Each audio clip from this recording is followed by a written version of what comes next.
Pues lo dicho, en primer lugar, daros la bienvenida a todos y agradeceros vuestra presencia y vuestro interés, ¿no?, por esta masterclass que va a impartir Carlos Armero, que es ingeniero industrial y director general de MEIS España. Bueno, el tema que plantea es singular y muy interesante porque, en mi opinión, en los tiempos convulsos que estamos viviendo, de tantos cambios, muchos cambios y cada vez más rápidos, ¿no? Muchos y rápidos. Pues esta pregunta que de alguna manera se ha hecho Carlos y que os quiere poner encima de la mesa, este interrogante, ¿no?, de si debería desaparecer o no la figura del Project Management, pues yo creo que una vez que termine su ponencia, no solamente va a salir reforzado como que no, en mi opinión yo creo que no, sino que además ahora más que nunca es más necesario, ¿no? Yo creo, y a mi opinión personal, la cantidad de personas profesionales y multidisciplinares que intervienen en un proyecto, sobre todo un proyecto complejo, cada vez es mayor en muchísimas áreas, y esto hace que haya un equipo de project que sea capaz de controlar a todas y cada una de estas figuras y perfiles profesionales, ¿no?, con el objeto principal, pues, de satisfacer las necesidades del cliente, que ese es el objeto principal, y que se cumpla este triángulo, ¿no?, magnífico, ¿no?, maravilloso, ¿no?, siempre del plazo, del coste, de la calidad del proyecto y llegar a buen puerto. Pues no te quito más tiempo, Carlos. Cuando quieras, adelante. Muchísimas gracias por tu presencia, por tu asistencia y poder contar contigo para poder participar en el máster y en colaboración con esta masterclass. Muchísimas gracias. Muchísimas gracias, Ignacio. Bueno, espero que se me oiga bien. Espero también que se vea la presentación correctamente. Y bueno, sin más, entramos a discutir esta cuestión, ¿no?, que os quiero plantear hoy. Quizá algunos pensaréis que hay que tener mucho valor para presentarse en un máster de Project Management a poner en duda o en cuestión la figura del Project Manager o la necesidad del Project Manager. Bueno, todo esto parte de que, en mi opinión, el Project Manager tiene que cuestionárselo todo para poder avanzar. Y siendo así, ¿por qué no empezar cuestionándose la propia figura del Project Manager? De hecho, como sabéis, hay muchos promotores que lamentablemente siguen siendo una mayoría que no utilizan Project Managers externos a su organización o no los identifican como tal. ¿Cuál creéis que es la razón? ¿Por qué los Project Managers a algunos promotores no les hacen falta? ¿O por qué tratan de asignar a algunos promotores las funciones de Project Management a otros agentes? Bueno, por supuesto, me podéis interrumpir cuando queráis, aunque abriremos también un turno de preguntas y de debates al final de la ponencia, al final de la clase. Pero bueno, cualquier duda, cualquier pregunta, cualquier reflexión o incluso para cortarme si me enrollo más de la cuenta, pues con toda libertad lo podéis hacer. Bueno, en todo caso, he intentado hacer una ponencia corta e ir concretamente a los aspectos fundamentales que giran alrededor de la necesidad del Project Manager para tratar de que sea interesante y no aburriros. Bien, quizá el primer punto es ¿qué es un Project Manager?, ¿no? O sea, si nos cuestionamos la figura del Project Manager, tendríamos que empezar por preguntarnos qué es Project Management. Imagino que durante el curso habréis visto más de una definición de Project Management y de Project Manager, pero esta que os presento a mí me gusta particularmente porque incluye el concepto de motivación, ¿no? La gestión de proyectos consiste en la planificación, la supervisión y el control. Perdón. ¿Sí? Disculpe, yo no veo la pantalla, no sé el resto, o sea, perdón que le interrumpa. No se ve la proyección, quizás soy yo, no lo sé. Yo sí la veo. Yo creo, Javi, que es... Sí, yo sí la veo. Yo sí. Yo la veo. Lo vemos todos, Javier. Disculpe. Me voy a desconectarme y me volveré a conectar. Vale, vuelve a entrar, sí. El tema México, aquí sí la vemos. Perdón. Nada. Nada, tranquilo. Bueno, os decía que esta definición, que es que la gestión de proyectos consiste en la planificación, la supervisión y el control de todos los aspectos de un proyecto y en la motivación de todos los agentes que participan en él para conseguir los objetivos del proyecto en el tiempo estimado, con el presupuesto previsto y con el nivel de calidad definido, a mí me gusta particularmente porque creo que concentra todos los ingredientes que giran alrededor de la actividad y de la figura del Project Manager, ¿no? Creo que todos estaremos de acuerdo en que el Project Manager por sí solo no garantiza el éxito del proyecto. Entre otras cosas porque el Project Manager ni diseña ni pone los ladrillos, ¿no? Que son dos actividades fundamentales dentro del proceso edificatorio. Precisamente una de las principales funciones del Project Manager debería ser, y digo porque no siempre se nos da esa oportunidad, la de ayudar al promotor a rodearse del mejor equipo para su proyecto, empezando por los consultores, diseñadores y terminando por el contratista. Por tanto, estaremos de acuerdo en que para llevar el proyecto adelante deben participar todos los agentes necesarios y que dichos agentes tienen que tener la capacidad y, sobre todo, la motivación adecuada para llevar el proyecto adelante. Pero, ¿cómo se consigue motivar? Evidentemente, no somos animadores de hotel, la motivación hay que entenderla de otra forma y más adelante analizaremos algunas técnicas de motivación, digamos, pero por el momento quedaros con la idea de que una de las funciones del Project Manager es motivar al resto de agentes que participan en el proceso. Bien, os propongo ahora una vez que ya sabemos lo que es el Project Management, lo que sería la siguiente cuestión, que es ¿para qué sirve? ¿Qué utilidad tiene y si realmente es necesario o aporta valor añadido que justifique su existencia como disciplina?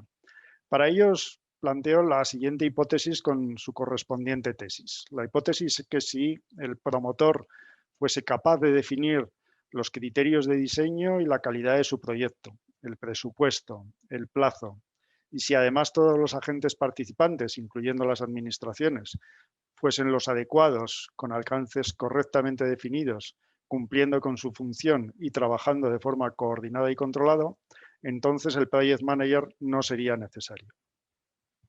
Ahora bien, definir no es levantar un dedo y poner un número o dar una fecha, sino hacer una estimación coherente de los tres factores que en muchos casos están relacionados: la calidad, el presupuesto y el plazo, como decía Ignacio en la introducción a la clase. En la definición de Project Management se hacía referencia, si recordáis, al cumplimiento de los objetivos del proyecto, ni siquiera los objetivos del promotor, sino los del propio proyecto. En bastantes ocasiones, una de las dificultades con las que nos enfrentamos para gestionar un proyecto es que no están claros cuáles son los objetivos o incluso se plantean objetivos contradictorios. También os quiero llamar la atención sobre que los agentes participantes sean los adecuados. No significa que sean los mejores ni los más grandes. Nosotros en MEIS hemos hecho, por ejemplo, muchas reformas de sucursales de bancos cuando los bancos abrían sucursales, ¿no? Hace años. Ahora la mayoría de las entidades lo que hacen es cerrar sucursales. Las sucursales de los bancos, sobre todo cuando se trata de reforma, no se trata de nueva implantación, sino reformar un local ya existente, son proyectos muy complejos, pequeños. La sucursal de un banco puede tener pues, entre 200 y 400 metros cuadrados y normalmente son necesarios hacer con las sucursales en funcionamiento y con estrictas medidas de seguridad, es hacer las obras fuera del horario de atención al público, durante las noches.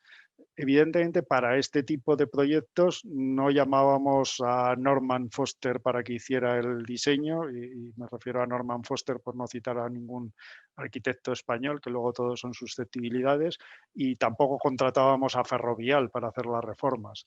Hay que tener claro que para elegir los agentes tienen que ser los adecuados para cada proyecto y muchas veces no se trata de una cuestión de dimensión de la compañía, sino de especialización en el trabajo que se va a desarrollar.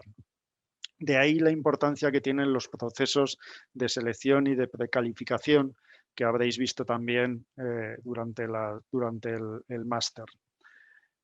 Y lo mismo sucede con los alcances, ¿no? Hemos dicho que hay que definir que los alcances estén correctamente definidos, pero ¿quién define los alcances? O con el cumplimiento de las funciones, ¿quién verifica que las funciones, que los agentes desarrollen correctamente las funciones que tienen asignadas? Por tanto, podría intuirse que a lo mejor la figura del Project Manager sí es necesaria. Pero sigamos con el análisis. Empecemos por el marco regulatorio de los procesos de edificación. La LOE dice que son agentes de la edificación todas las personas físicas o jurídicas que intervienen en el proceso de la edificación.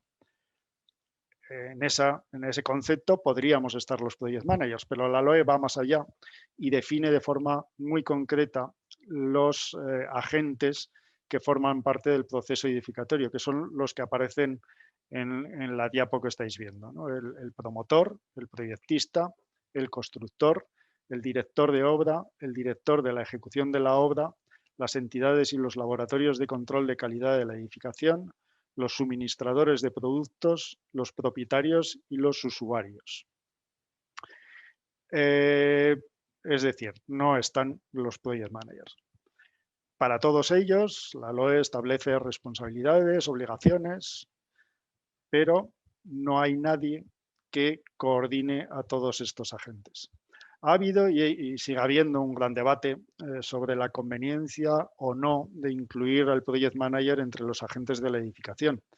Evidentemente yo tengo mi opinión y soy consciente de que no coincide con muchos de mis colegas, pero esa no es la cuestión que pretendo analizar hoy, si el Project Manager debería estar dentro de la Ley de Ordenación de la Edificación o no.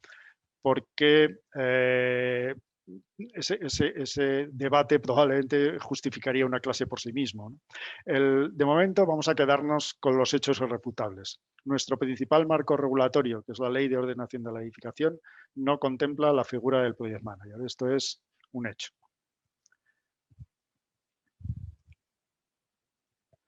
Pero la LOE no contempla muchos aspectos que son necesarios para el llevar adelante un proyecto, ¿no? Bastantes aspectos que son fundamentales en el desarrollo del proyecto. No indica quién se encarga de definir y controlar los plazos del proyecto. No indica quién se encarga de definir y controlar el presupuesto del proyecto. No indica quién o cómo se definen las bases sobre las que se tiene que desarrollar el proyecto. Tampoco indica quién coordina a los agentes que intervienen, por ejemplo, si hay varios contratistas. No contempla agentes que pueden ser muy relevantes como los operadores, los mantenedores, las administraciones o las compañías suministradoras. Es sorprendente que la LOE no maneja el concepto plazo del proyecto. Solo hablo de plazos de responsabilidad y plazos para la subsanación de deficiencias. Le adjudica la programación del proyecto al promotor. No menos sorprendente es que tampoco contemple el coste del proyecto. Como curiosidad, si os leéis la LOE, la palabra presupuesto solo aparece una vez en el texto de la LOE y no es para referirse al precio, sino a un determinado supuesto, es decir, un presupuesto. Establece que es responsabilidad del director de obra y del director de ejecución suscribir las certificaciones parciales y la liquidación final, pero nada dice del control económico o de la gestión de cambios. Supongo que porque deja esos aspectos a lo establecido por las leyes mercantiles. En mi opinión, un punto especialmente relevante por las dudas e incertidumbres que genera es que no esté contemplado en la LOE la intervención de varios contratistas en el proyecto, algo que es cada vez más frecuente. De hecho, la LOE siempre se refiere al constructor en singular. Como sabéis, eso casi nunca es así, ni siquiera cuando la obra se adjudica a un contratista general. Tampoco se contempla la figura, por ejemplo, del promotor delegado, que está cada vez más implantada en el sector de la edificación, especialmente cuando el proyecto se desarrolla por un inversor o por una entidad financiera. Como veis, son temas no menores que no están incluidas, no están contempladas por la LOE y que, aparte de otros conceptos como la gestión de riesgos, la ingeniería de valor o la resolución de conflictos.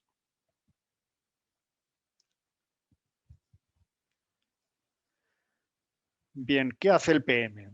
pues ya habéis visto que según la LOE, nada, los Project Managers ni siquiera existimos, pero la realidad es bastante diferente. Dicho de una forma muy simple, el Project Manager tiene que hacer todo aquello que no está asignado a ningún otro agente y que es necesario para que el proyecto se diseñe, se contrate, se construya y funcione.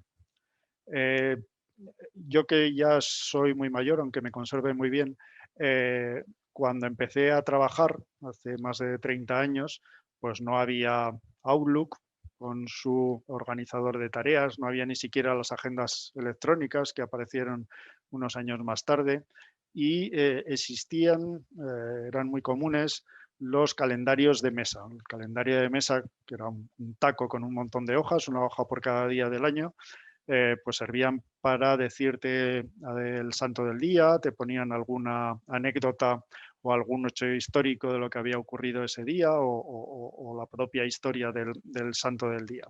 Y te dejaba espacio para apuntar pues los mensajes o llamadas telefónicas. Bueno, yo como siempre he sido muy estructurado y muy ordenado, utilizaba el taco para anotar todas las tareas que tenía que desarrollar durante el día, ¿no? Y lo que solía ocurrir casi todos los días es que conforme iba avanzando la jornada, pues yo añadía tareas que me surgían por llamadas o por solicitudes de los clientes, de mi jefe, añadía tareas en el taco. Y al final de la jornada lo que pasaba es que no había tachado prácticamente ninguna de las que tenía al principio de la mañana y lo que ocurría es que se había incrementado la lista de tareas, ¿no? Es decir, que los Project Manager realmente sí que tenemos muchas cosas que hacer en los proyectos. ¿Qué es lo que hacemos los Project Managers? Bueno, pues hay, digamos que dos tipos de alcances o tipología de servicios que se pueden identificar dentro de lo que son los servicios estrictamente de Project Management. Cuando prestamos servicios de Project Monitoring, los Project Managers realizamos una labor de vigilancia del trabajo del resto de los agentes para verificar que se cumplen con sus obligaciones y alcances. En este caso, el Project Manager no desempeña una función ejecutiva, sino que informa al cliente, generalmente al inversor o a una entidad financiera, sobre la evolución del proyecto y sobre los posibles riesgos para su inversión. Es una labor de vigilancia y de control del resto de los agentes. Ahora bien, cuando prestamos servicios de Project Management propiamente dichos, entonces el Project Manager desarrolla una labor de coordinación y dirección de todos los agentes para que el proyecto cumpla las expectativas y los planes del promotor, no los intereses de otros agentes. Somos como el director de la orquesta. El hecho de que no toquemos ningún instrumento no significa que no trabajemos. Aunque no tengamos una misión concreta asignada, tenemos que generar el ambiente y las condiciones necesarias para que el resto de agentes hagan su trabajo de la mejor forma posible y con el mayor valor añadido para nuestro cliente, ¿no? Esa sería nuestra función. A mí me gusta esta comparación con el director de orquesta, aunque realmente pues, la figura del Project Manager tiene, digamos, menos glamour que un director de orquesta y sobre todo creo que está bastante peor pagado. Pero bueno, esa es otra cuestión. ¿Qué más hace el Project Manager? Bueno, pues hacemos más cosas, ¿no? Hacemos gestión de costes y cambios, hacemos gestión de riesgos, hacemos planificación estratégica y definición de hitos de control, gestionamos la contratación, hacemos el seguimiento de la planificación o la propia planificación en algunas fases del proyecto, hacemos seguimiento de licencias, permisos, acometidas, control de documentación. Es decir, hay muchas más funciones de las que establece la LOE. Y seguro que si hiciéramos ahora un brainstorming y todos opináramos, pues seríamos capaces de añadir muchas más funciones a esta lista. Es decir, que en definitiva los Project Manager tenemos muchas cosas que hacer en el proyecto. Otra cosa es que consigamos que los promotores, que nuestros clientes nos reconozcan ese trabajo y sobre todo que nos lo paguen. Pero bueno, como decía antes, esa es otra cuestión. Quizá más fácil que decir lo que hace un Project Manager es decir lo que no hace un Project Manager, ¿no? Porque a veces nuestras funciones generan ciertas dudas, precisamente quizá por el hecho de no estar regladas, y ese es uno de los inconvenientes. Nuestras funciones pueden generar ciertas dudas en aquellos clientes que no están familiarizados con la función de Project Manager, ¿no? Y nos resulta muchas veces difícil explicar o más difícil explicar lo que no hacemos que lo que hacemos.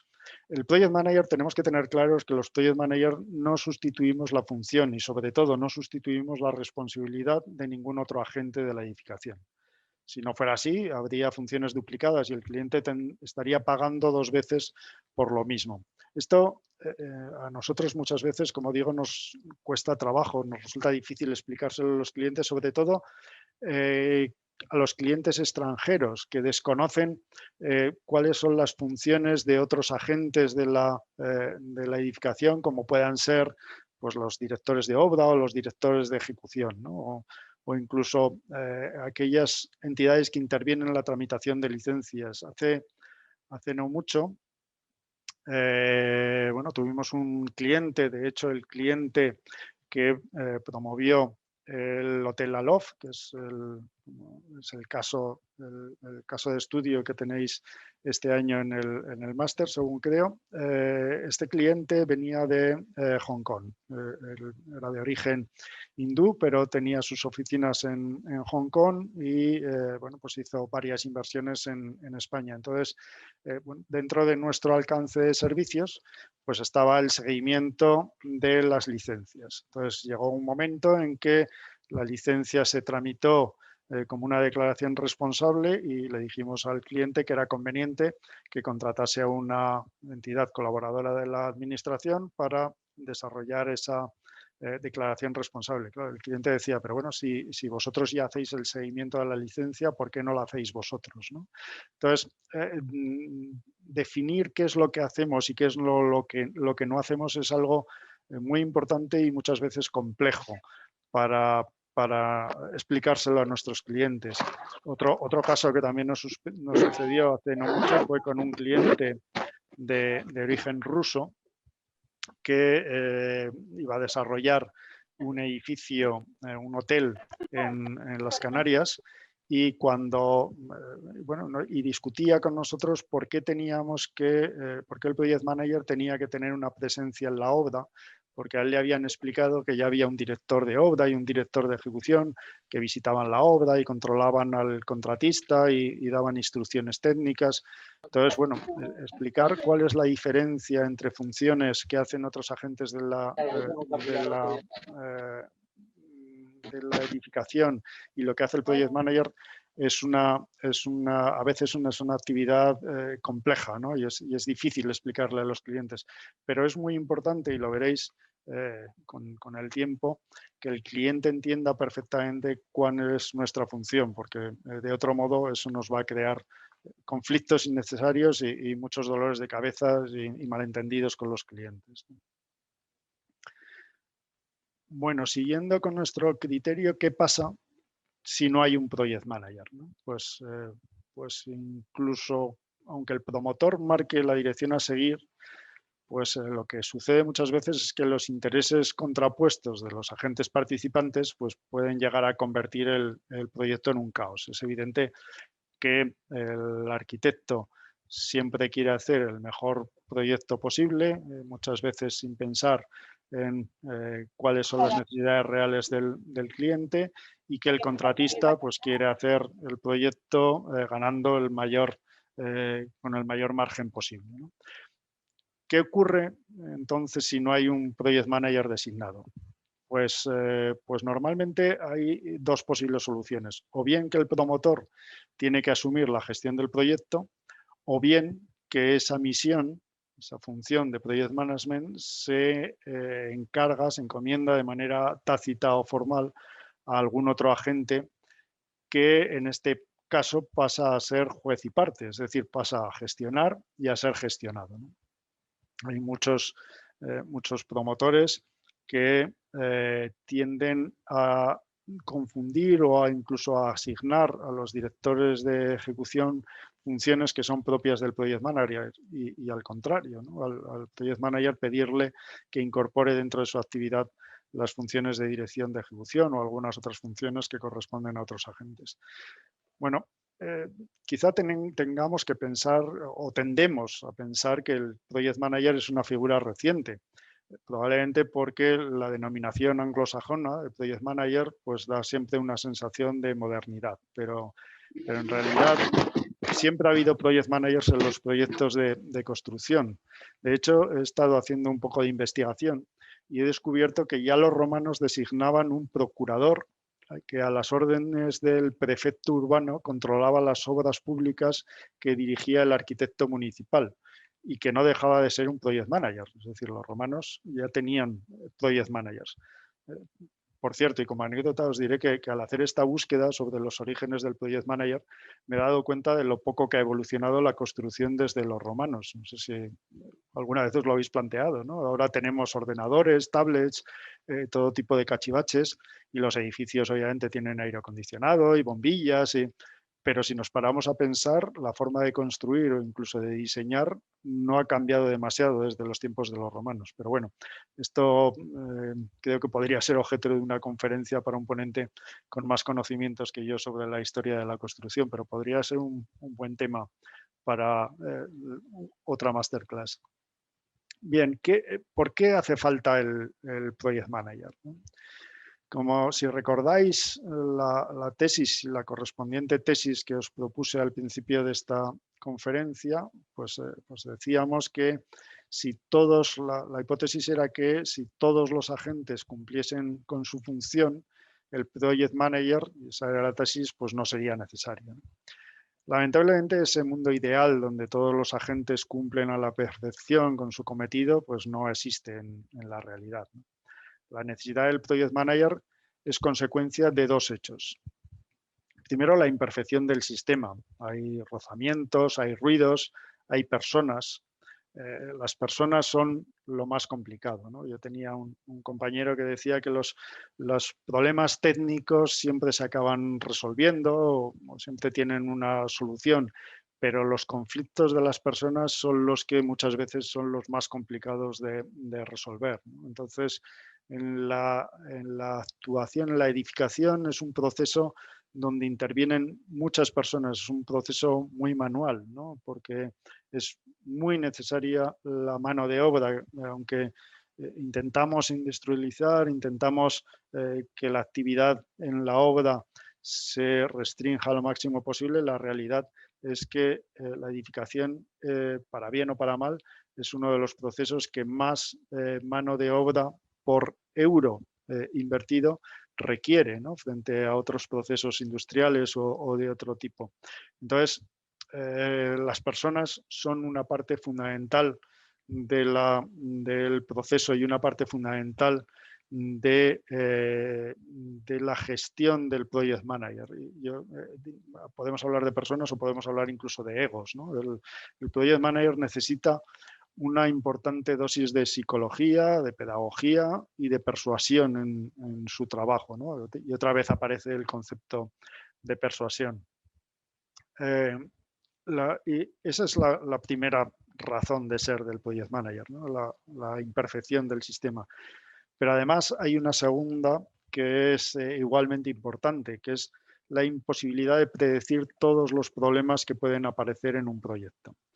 Un proyecto de edificación es siempre, bueno, sí, es siempre un prototipo, porque nuevos proyectos suponen nuevos retos y nuevos problemas. Eso está claro. En la industria, en los procesos industrializados, pues se desarrolla un prototipo, se diseña, se fabrica y ese prototipo sirve para resolver todos los problemas de fabricación y para optimizar el diseño antes de lanzar lo que sería la producción en serie.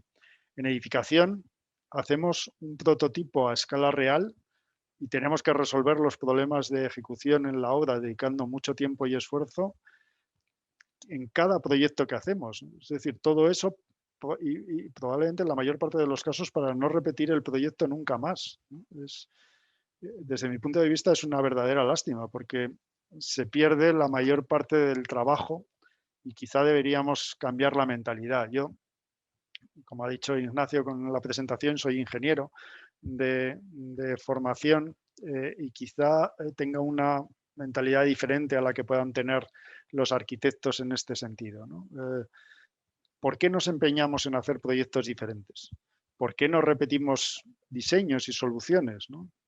Yo reconozco, y siempre lo digo, que el trabajo del arquitecto tiene mucho mérito. Es decir, partir, porque el arquitecto normalmente parte de un papel en blanco. Es decir, es muy fácil ser arquitecto cuando el proyecto ya está hecho. Todos opinamos sobre si la puerta tendría que abrir a derechas o izquierdas, o si las ventanas tendrían que tener una modulación u otras, o si el techo podría ser de un color u otro, o con un material u otro, pero partir de un papel en blanco tiene mucho mérito, ¿no? Y eso desde luego, es mérito del arquitecto, ¿no? Y hay que tener pues, una mentalidad muy especial para poder desarrollar y partir de cero en un proyecto. Pero realmente es necesario partir siempre de cero, ¿no? Y es lo mejor, es lo que necesita el promotor. ¿Por qué los promotores no estandarizan? ¿Por qué no incluso repiten un proyecto? Y yo siempre hago la comparación con el mundo de la automoción. En el mundo de la automoción, la gente quiere comprarse una determinada marca, la gente quiere tener un BMW porque es un BMW. Y además no le importa que su vecino tenga un BMW, ¿no? Sobre todo si el tuyo es más grande que el del vecino. Pero quiero decir que la gente va buscando una identidad de marca y un producto que está perfectamente testado, que sabemos que funciona y que no nos va a dar problemas. Sin embargo, en el mundo de la edificación, no, esto no es así, ¿no? Siempre buscamos un proyecto diferente.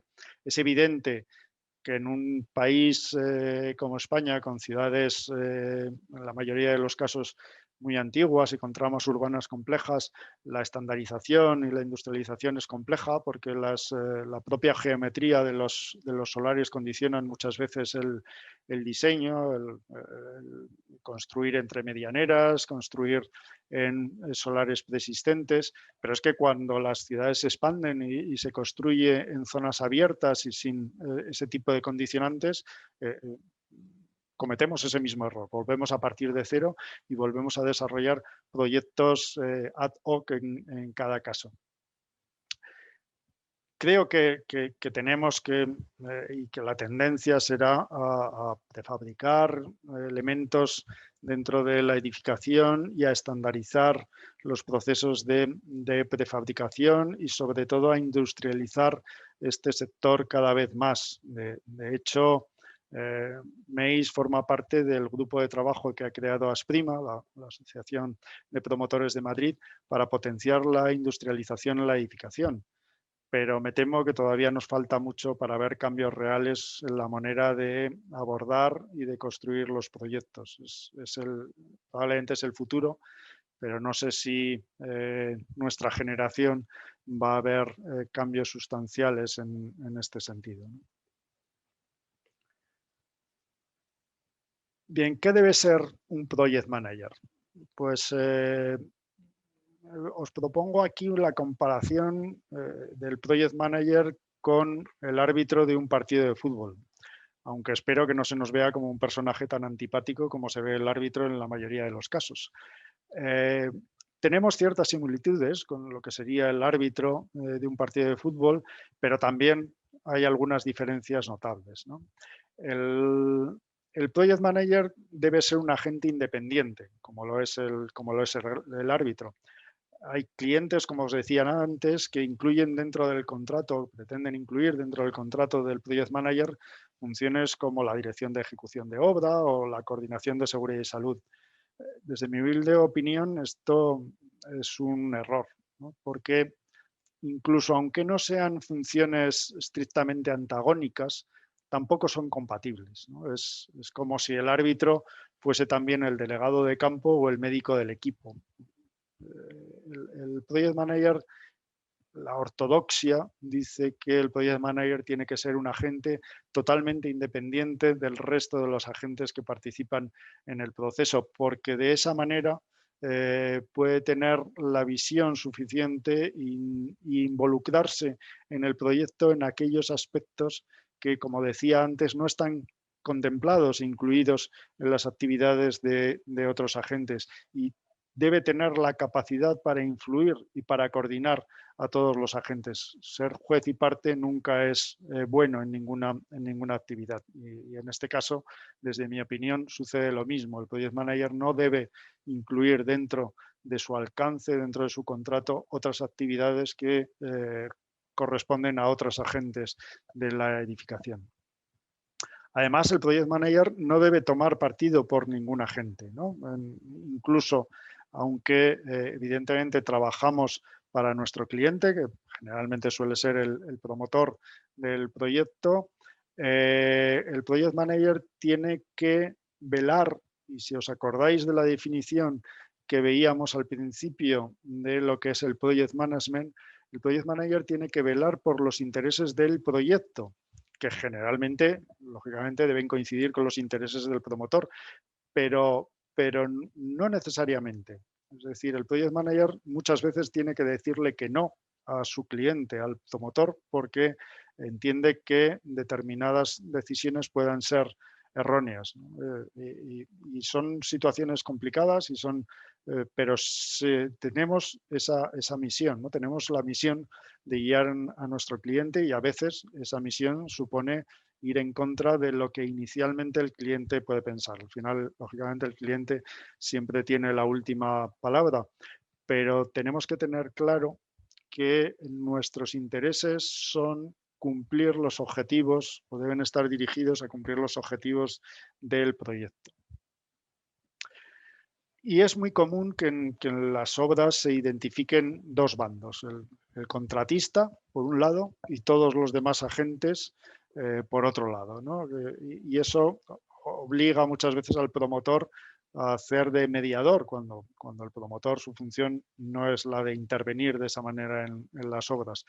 El Project Manager debe asumir esa función y no debe tomar parte por ningún bando, ¿no? Cuando yo empecé también en este negocio, los arquitectos veían al Project Manager casi como una injerencia, porque tampoco entendían muy bien cuál era nuestra figura, ¿no? Y incluso mostraban pues una abierta desconfianza. Y eso afortunadamente se ha superado en la mayoría de los casos, pero algo similar sigue pasando con los contratistas, porque el Project Manager en muchos casos supone un nivel más de control de su desempeño.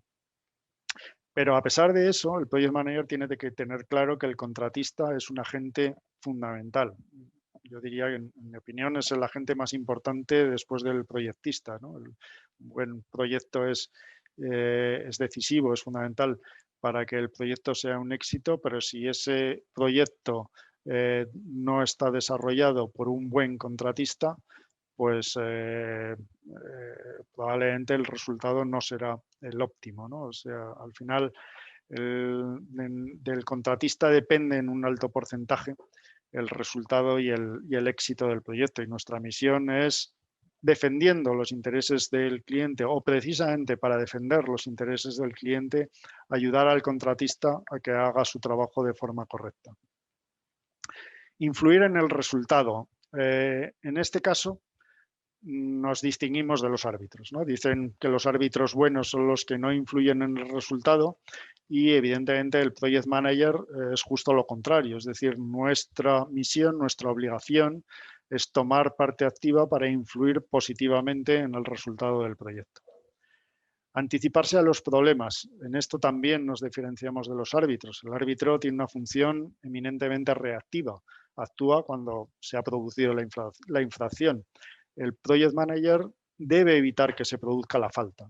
Debe evitar que el problema se plantee en un proyecto con tensiones, con conflictos entre los agentes. Pues las probabilidades de fracaso serán mucho mayores que en un proyecto bien coordinado, en el que los agentes trabajen en armonía, porque los posibles dificultades, los posibles problemas se hayan anticipado y se hayan resuelto antes de que se planteen y de que se conviertan en un problema realmente serio, ¿no? Hay otra cuestión que también se parece al trabajo del árbitro, ¿no? Que es que el trabajo del project manager no se termina con la fase de construcción, lo que sería el equivalente al partido de fútbol, a los 90 minutos del partido de fútbol, ¿no? Nuestro contrato, aunque se limite a la fase de construcción, en muchos casos no intervenimos en la fase de diseño, la fase de contratación, pero no hay que olvidarse de que los cierres de los proyectos son muy importantes y son probablemente partes muy complejas dentro del proceso edificativo y que muchas veces se cierran en falso. Se cierran en falso porque pues no se ha acordado con el cliente pues una dedicación adecuada para esta fase, ¿no? Y en ese sentido, igual que el árbitro no termina con el pitido porque tiene que hacer el acta y tiene que informar a sus superiores sobre lo que se ha pasado en el proyecto, pues en el partido, quiere decir, pues nosotros también tenemos que cerrar adecuadamente el proyecto, tenemos que asegurarnos de que se liquida, de que se obtienen todos los permisos, de que se entrega al promotor de la forma correcta y de que es apto para las funciones para las que se ha diseñado y para las que se ha construido. Aparte, al margen de que hagamos esta comparación con los árbitros, yo diría que ellos tienen algunas ventajas respecto de nuestra función o de nuestro desempeño, ¿no? Comparando con la figura del project manager, una de las principales ventajas que tienen los árbitros es que ellos tienen tarjetas rojas. O sea, os imaginéis lo que sería el poder sacar tarjeta roja a algún arquitecto o algún jefe de obra y mandarlo 3 reuniones de obra a su casa. Pues bueno, lamentablemente eso no lo podemos hacer. Tenemos que gestionar los proyectos con todos los agentes que intervienen y no tenemos tarjetas rojas para librarnos de los que en algún momento puedan ser más o menos impertinentes, ¿no? Otra ventaja de los árbitros es que la composición del equipo arbitral está determinada, dependiendo de la categoría del partido, pues bueno, hay un único árbitro o hay un trío arbitral o hay un cuarto árbitro o hay incluso VAR, ¿no? Pero la composición del equipo está determinada en función de la categoría del partido.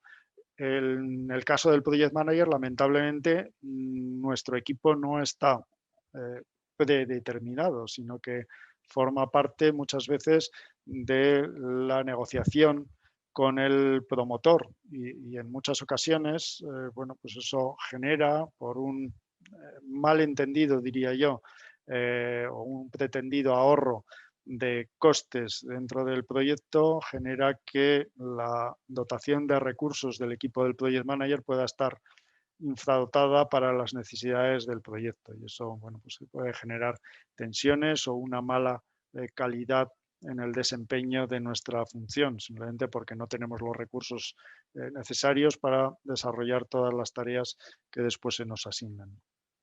Otra diferencia con los árbitros es que los errores de los árbitros no tienen consecuencias en su negocio, ¿no? Es decir, si un árbitro se equivoca, pues lo ponemos a caldo, la gente, los periódicos, las radios, pero bueno, 3 semanas más tarde, pues pueden estar arbitrando a los mismos equipos con los que cometieron el error anterior.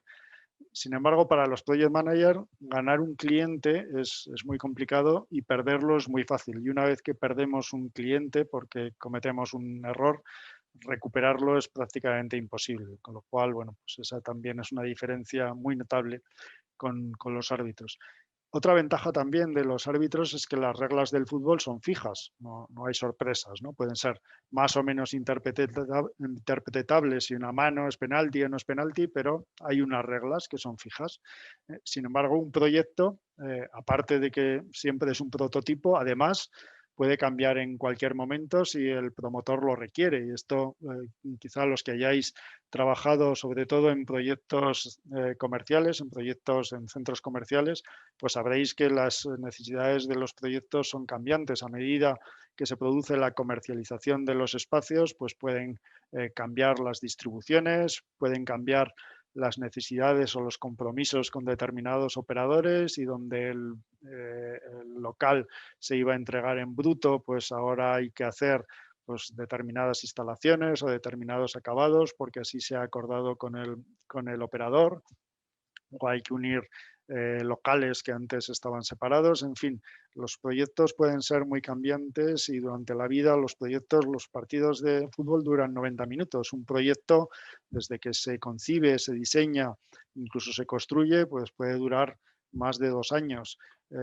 Y en ese plazo pueden suceder muchas cosas y las necesidades pueden cambiar, puede haber incluso cambios de especificaciones, porque materiales que existían cuando se diseñan, pues cuando se van a instalar ya no están en la línea de fabricación, o han cambiado las especificaciones o se han dejado de fabricar. Es decir, que un proyecto puede tener muchas reglas muy cambiantes en la práctica a medida que se desarrolla en la parte de construcción especialmente, ¿no? Incluso y esos cambios pues requieren replanificar, requieren negociar con el contratista, con otros agentes, incluso pedir nuevas licencias cuando hay ampliaciones o cambios de magnitud que así lo requieran, ¿no?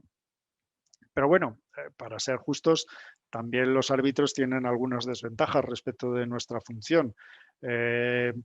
Su trabajo está juzgado o es juzgado, sobre todo cuando los partidos son importantes, pues por miles o millones de personas, ¿no? Sufren insultos, sufren incluso agresiones y bueno, a mí hasta ahora, y llevo, como os decía antes, más de 30 años en esta profesión, no me han agredido físicamente nunca. Algunas veces me han reñido los clientes, o muchas veces me han reñido los clientes por no estar a la altura de sus expectativas.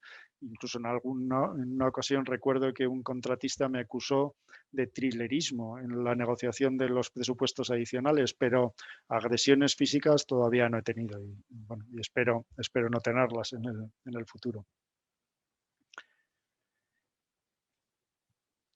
¿Cuáles son los argumentos del Project Manager? Bueno, en primer lugar, como ahí os indico, compromiso. Tenemos que hacer propio el proyecto de nuestro cliente, ¿no? Tenemos que comprometernos con los objetivos de nuestro cliente, comprometernos con los objetivos del proyecto, e implicarnos como si fuera nuestro propio proyecto. Aunque no olvidemos de que no dejamos de ser meros servidores del proyecto, pero tenemos que integrarnos en el cliente. Yo siempre les digo a nuestros project managers cuando contratamos un proyecto que lo primero que tenemos que hacer es sentarnos y hablar con el cliente. Hablar, entender cuáles son sus necesidades, entender cuáles son sus prioridades, entender cuáles son sus criterios, cómo quiere que se desarrolle el proyecto y después ser críticos con ese planteamiento para buscar siempre pues la forma de hacer las cosas que más le interesen y que más le convengan al cliente, ¿no? Y para eso pues tenemos que integrarnos absolutamente y hacer nuestro el proyecto. Pero eso, como os decía, no significa perder de vista que nosotros somos solo una parte más de los agentes del proyecto y que de alguna forma bueno, pues el proyecto no es nuestro, somos servidores y hay un momento que uno se da cuenta de que el proyecto no le pertenece, ¿no? Y es en ese momento, este martes, yo estuve en San Sebastián porque hacíamos la firma del acta de recepción de una planta de fabricación de nueva construcción para un cliente en la cual nosotros hemos hecho la gestión. Entonces, bueno, pues la obra está terminada, como os digo, pues, como algunos remates, pues se firmaba el acta de recepción de la obra y entonces yo fui un poco antes porque como el proyecto está en San Sebastián, pues no es un proyecto que visite con frecuencia, hacía ya un par de meses que no iba por allí y fui un poco antes pues para darme una vuelta y bueno, siendo un proyecto, una planta de fabricación, pues el cliente ya ha empezado en la zona de fabricación a implantar sus equipos y como consecuencia, bueno, pues de esa actividad que el cliente ya ha empezado a desarrollar, pues ha contratado su propio servicio de vigilancia para pues evitar que los propios trabajadores que están ultimando otras partes de la obra, pues de forma, digamos, voluntaria o involuntaria, se introduzcan dentro del área de producción y puedan provocar un accidente o tener algún tipo de daño físico, ¿no? Y entonces, bueno, pues ha contratado su propio servicio de seguridad. Entonces, cuando yo fui a entrar, pues el vigilante de seguridad pues me detuvo, me echó el alto y me dijo que por qué estaba yo allí, ¿no? Y, claro, te das cuenta de que el proyecto que tú consideras tuyo, que consideras que has intervenido, que has visto cuando todo aquel zona donde se levanta el proyecto pues era un solar, donde allí no había nada, y que has intervenido en todo su desarrollo, en las diferentes fases que has sufrido, porque al final en los proyectos hay momentos buenos, pero también hay momentos muy complicados y de sufrimiento, y que consideras que ese proyecto es tuyo, pues llega un señor con un uniforme y una porra y no te deja entrar, ¿no? Y eso te pone en tu lugar, ¿no? El project manager es un mero servidor. Y aunque es doloroso que eso se produzca, que el vigilante no te deja entrar, en el fondo no deja de ser un momento de una cierta, debería ser un momento de una cierta satisfacción para nosotros, porque el proyecto ya no es nuestro, el proyecto ya existe como tal, que es lo que el project manager realmente pretende, ¿no? Que de la nada, de lo que era un solar, pues aquello se convierta en un proyecto que funciona y que el cliente puede ocupar y hacer uso de él o vender cuando es un proyecto residencial, o obtener el beneficio y cumplir el plan de negocio que tenía previsto para ese proyecto. Es decir, tenemos que involucrarnos en el proyecto, pero no tenemos que olvidar que el proyecto se nos va a ir de las manos y que ese es el objetivo, que pretendemos, que el proyecto en un momento determinado deje de ser un proyecto para ser un edificio que funciona y un edificio que ya no nos va a pertenecer, que va a pertenecer al promotor. Es muy importante también la experiencia y la base técnica. Sobre todo, y como sabéis, Mace es una empresa de origen británico. Cuando yo hablo con nuestros colegas británicos y veo cómo enfocan y cuál es la relación del Project Manager con los clientes en Reino Unido, pues es diferente de cómo la enfocamos aquí, y sobre todo la expectativa que tienen los clientes de nuestro desempeño, de nuestra misión. El cliente en general, el cliente español, espera que el Project Manager no solo sea capaz de identificar los problemas y de identificar los agentes que tienen que resolver esos problemas, sino incluso que tenga la suficiente base técnica como para dar argumentos y plantear soluciones también para los problemas desde el punto de vista técnico, ¿no? Que seamos capaces de discutir con las direcciones de obra los problemas que surjan en la ejecución del proyecto, que seamos capaces de discutir con los contratistas los aspectos técnicos, independientemente de que la responsabilidad de las decisiones pues recaigan en las direcciones de ejecución y no digamos, no nos inmiscuamos en esa responsabilidad, pero sí que tengamos la suficiente base técnica como para aportar soluciones que después puedan ser validadas por las direcciones de obra o por las direcciones de ejecución. Pero esa experiencia y esa base técnica no debe suponer que nos durmamos en los laureles, ¿no? Como os decía antes, no podemos olvidar que estamos haciendo un prototipo cada vez que desarrollamos un proyecto. Y algo que haya funcionado en un proyecto anterior no significa necesariamente que vaya a funcionar siempre. Por tanto, siempre tenemos que cuestionarnos cómo hacemos las cosas, ¿no? Y este es el espíritu de la charla de hoy. El Project Manager tiene que ser siempre crítico con cualquier cuestión. No podemos acomodarnos ni podemos confiar excesivamente en la experiencia y en aquello que ha funcionado bien en proyectos. Tenemos que estar siempre alertas, tenemos que ser siempre críticos y tenemos que preguntarnos, incluso cuando las cosas funcionan, si no habrá una forma mejor de hacer las cosas, más positiva, más rápida, más económica, mejor en definitiva para el proyecto y mejor en definitiva para nuestro cliente.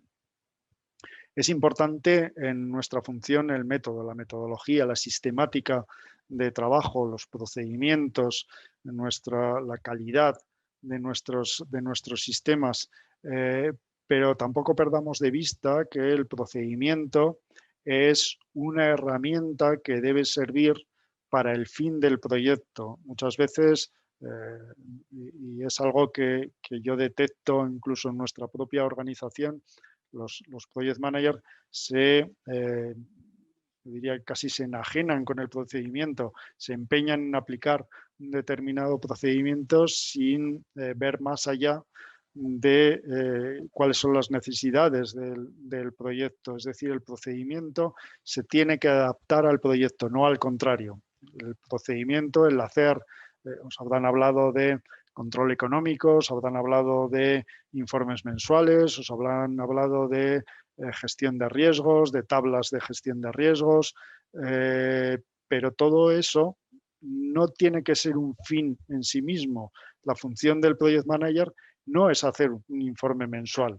La función del Project Manager es que el informe mensual sirva para informar al cliente de que las cosas se están haciendo de acuerdo con las necesidades del cliente y con las necesidades del proyecto. Si el informe mensual lo único que dice es que las cosas se están haciendo mal, entonces pierde su sentido. Por eso es importante identificar qué procedimientos son los más adecuados en cada proyecto, acordar con el cliente, como decía antes, sentarnos con el cliente y acordar con el cliente cuáles son los procedimientos de gestión, los procedimientos de control de todo tipo que va a necesitar en su proyecto y adaptar nuestros procedimientos a las necesidades de cada cliente. Nosotros tenemos pues una biblioteca de procedimientos muy extensa dentro de nuestra intranet y tenemos plantillas y procedimientos de todo tipo, pero al final lo que necesitamos es entender cuáles son los criterios del cliente, incluso en muchas ocasiones adoptar los propios procedimientos del cliente. El cliente tiene sus propios sistemas de gestión de control de costes o sus propias codificaciones de las partidas. Uno de nuestros clientes, por ejemplo, es Inmobiliaria Colonial. Inmobiliaria Colonial siempre organiza sus proyectos y esto es algo que el Project Manager tiene que gestionar con los equipos de diseño, siempre organiza sus proyectos en todos aquellos elementos que están bajo rasante y todos los que están sobre rasante. Esto parece que puede ser algo muy simple, pero cuando hablas con conceptos, cuando te refieres a conceptos como la estructura, pues el dividir qué elementos son sobre rasante, qué elementos son bajo rasante, cómo se repercute la cimentación en el coste bajo rasante o sobre rasante, cómo se repercute el coste de pues los cuadros generales del proyecto en bajo rasante o sobre rasante, cómo se repercute el coste de los ascensores en el bajo rasante o el sobre rasante, pues bueno, hay la organización del presupuesto dentro del proyecto se puede complicar si los conceptos no están muy claros. Si no entendemos bien, si el arquitecto no entiende bien cómo el cliente quiere organizar en este caso, el presupuesto de sus obras, pues se puede generar un presupuesto o un control de costes que no obedezca a los criterios y a las necesidades del cliente. Por tanto, esa fase inicial de entender cuáles son los requerimientos del cliente, cuáles son sus necesidades y cómo tenemos que organizar nuestro trabajo es fundamental, porque si no, no servirá de nada, por muy buenos que sean nuestros procedimientos, por muy avalados que estén por certificaciones de calidad, por ISOs, no valdrán de nada si no responden a las necesidades y a los criterios del cliente. Es muy importante el equipo, ¿no? El equipo, al final, estábamos hablando de los procedimientos, pero los procedimientos, incluso cuando ya están acordados y cuando tenemos claro cuáles son las necesidades del cliente, los procedimientos, si no hay un equipo de profesionales capaz de implementar esos procedimientos, pues tampoco valdrán de nada, ¿no? Por eso, como os decía antes, la comparación con los árbitros, cuando el partido es muy importante, pues el trío arbitral pues tiene experiencia internacional, tiene un cuarto árbitro, hay un VAR, hay toda una serie de medios adecuados para garantizar que el resultado es el adecuado. Nosotros tenemos también que identificar qué proyectos o qué necesidades de equipo va a tener el proyecto en función de la complejidad del proyecto, en función de cómo se pretende contratar ese proyecto, si va a haber un contratista general, si va a haber contratistas especializados y diferentes lotes que van a requerir diferentes, pues más o menos grado de coordinación por parte del project manager, si es un proyecto que se tiene que desarrollar en un plazo especialmente corto y hay que incorporar procesos de fast track y solapar determinadas actividades de construcción con determinadas actividades de diseño o de gestión de licencias. Todas esas cuestiones, todas esas condicionantes del proyecto son a su vez condicionantes para el equipo del project manager. Tenemos que ser capaces de identificar todos esos condicionantes para poder dimensionar nuestro equipo y, a su vez, como también os decía antes, tenemos que ser capaces de hacer ver a nuestro cliente esas necesidades y hacerle ver que algo más de inversión en la gestión del proyecto, en el project manager, los honorarios del project manager, le puede conllevar un valor añadido real a su proyecto, evitarle problemas, ahorrarle dinero, ahorrarle tiempo y sobre todo garantizar que el proyecto se entrega dentro de los compromisos y de los objetivos del proyecto, ¿no? Entonces, esa, como os decía, es una función muy complicada, probablemente es la función más complicada. Yo que empecé como project manager y ahora, pues bueno, hay gente más joven dentro de la compañía que desarrolla esa función y yo estoy más enfocado a lo que serían las relaciones con los clientes, a todo lo que es la fase preliminar, la fase de ofertas, de concepción de nuestro equipo, de configuración de nuestros equipos y de negociar con el cliente cuáles son esos equipos. Os aseguro que esta tarea de acordar con el cliente cuál es el equipo necesario es una parte muy compleja y a su vez muy importante, ¿no? Y el éxito de nuestra función va a depender en muchos casos de que seamos capaces de dimensionar nuestro equipo de forma adecuada y de hacer entender al cliente que dimensionar el equipo con los recursos adecuados es básico para conseguir el resultado del proyecto. Hay que tener, como os decía antes, mucho espíritu crítico y mucho sentido común. No conformarnos con la solución que parece obvia, ni resignarnos a que los problemas no tengan solución.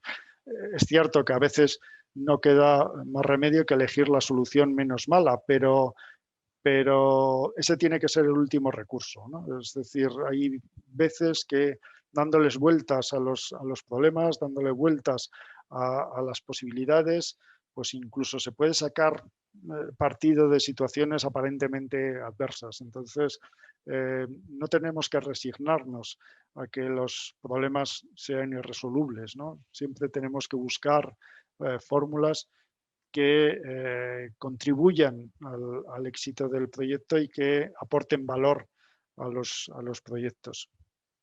Tenemos que tener una gran capacidad de diálogo, ¿no? Y esto cada vez, conforme llevo más años en esta función, en este desempeño, me doy cuenta de que, como os decía antes, las personas son una parte fundamental en el éxito de los proyectos por la naturaleza misma de nuestro negocio y del proceso edificatorio.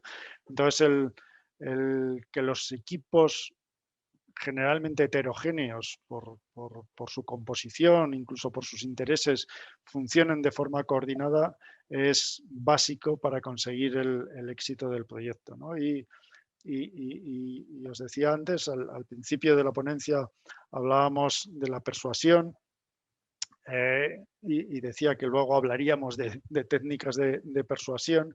Desde mi punto de vista hay 3 técnicas de persuasión principales, ¿no? Y que se pueden aplicar en los proyectos de edificación.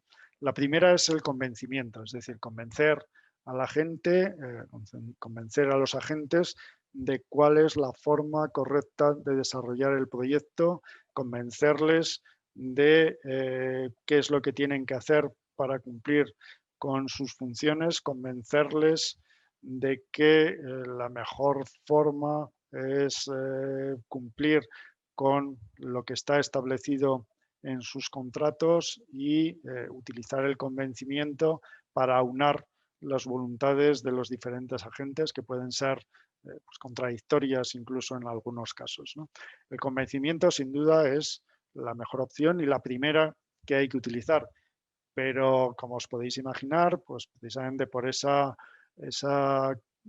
controversia que se puede generar o ese conflicto que se puede generar entre los intereses de diferentes agentes, pues el convencimiento no siempre funciona.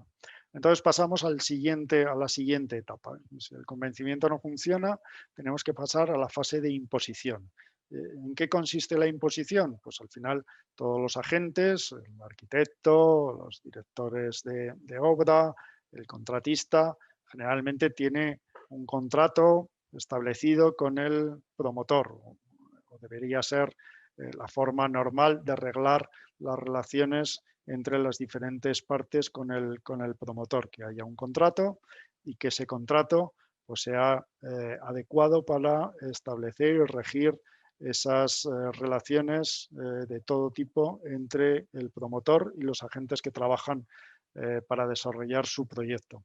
Entonces, bueno, a veces no queda más remedio que utilizar la imposición y explicar que les gustará más o menos, pero su compromiso, y así lo tienen establecido en su contrato, es cumplir con determinadas reglas que son las que definen el contrato. Entonces, bueno, la imposición generalmente funciona, pero ya sabéis que los contratos nunca cubren todas las opciones y que, sobre todo, los contratistas pues siempre les dan muchas vueltas a los contratos y siempre buscan las formas, siempre encuentran vías de escape a los contratos, ¿no? De hecho, pues también esa es una de las razones que justifican la presencia de los project managers en los proyectos, ¿no? Que los contratistas siempre le buscan las vueltas a los contratos.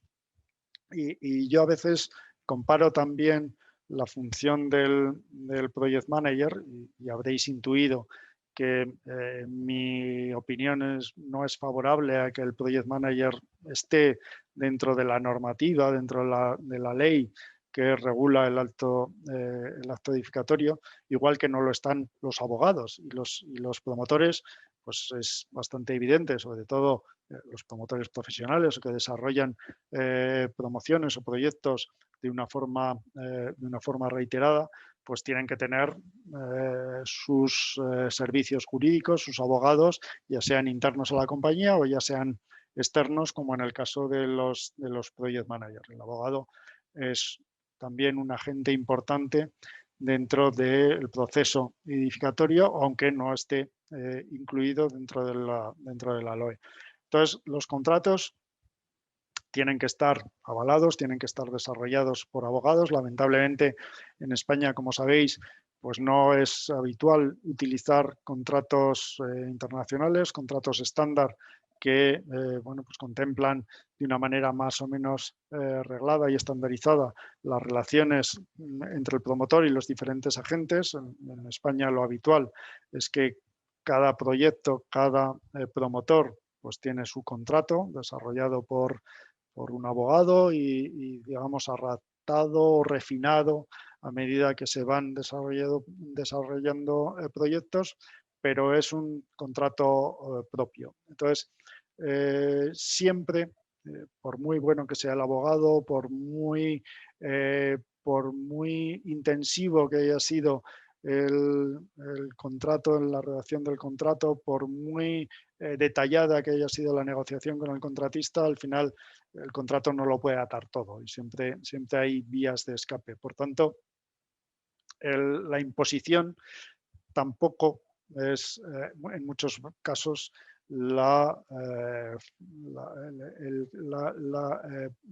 otro medio de persuasión definitivo, ¿no? Hemos dicho que el convencimiento es el primero, que puede funcionar en muchos casos, pero no siempre. La imposición sería el siguiente método de persuasión, que es más efectivo porque viene avalado por un contrato, pero tampoco es efectivo en el 100% de los casos. Y hay un tercer medio de persuasión, que es el que yo les explico siempre a los project managers en nuestra compañía, que es el agotamiento. Persuadir, convencer por el agotamiento. Tenemos los project managers, como os decía antes, tenemos que tener una importante dosis de psicología porque tratamos con personas, tenemos que tener también una cierta dosis de pedagogía para explicar a los agentes, para explicar a nuestro cliente cómo se desarrollan las cosas, tenemos que tener una cierta base técnica para poder enfrentarnos a las dificultades, a los problemas técnicos que aparecen en las obras, pero además tenemos que ser pesados. Lo digo como suena. Los project managers tenemos que ser pesados, tenemos que ser insistentes, porque muchas veces es la única forma de conseguir las cosas. Es decir, hay muchas cosas que se consiguen o que al final el arquitecto hace o que el contratista hace solo por dejar de oírnos, ¿no? Nosotros, yo le digo a nuestros project managers que además es mucho más persuasiva una llamada que un correo, porque al final el correo, por muchos correos que recibas a lo largo del día, pues ignorarlo es relativamente fácil, archivarlo es relativamente fácil, pero las llamadas pueden llegar a ser muy impertinentes y solo por dejar de oírnos, pues los agentes pueden llegar a hacer determinadas cosas. Entonces, esos son los 3 estadios de la persuasión: convencimiento, imposición y agotamiento. Tenemos que ser muy constantes y, si es necesario, tenemos que ser pesados para conseguir que al final se hagan las cosas que nuestros clientes y que el proyecto necesita. Es muy importante también la anticipación.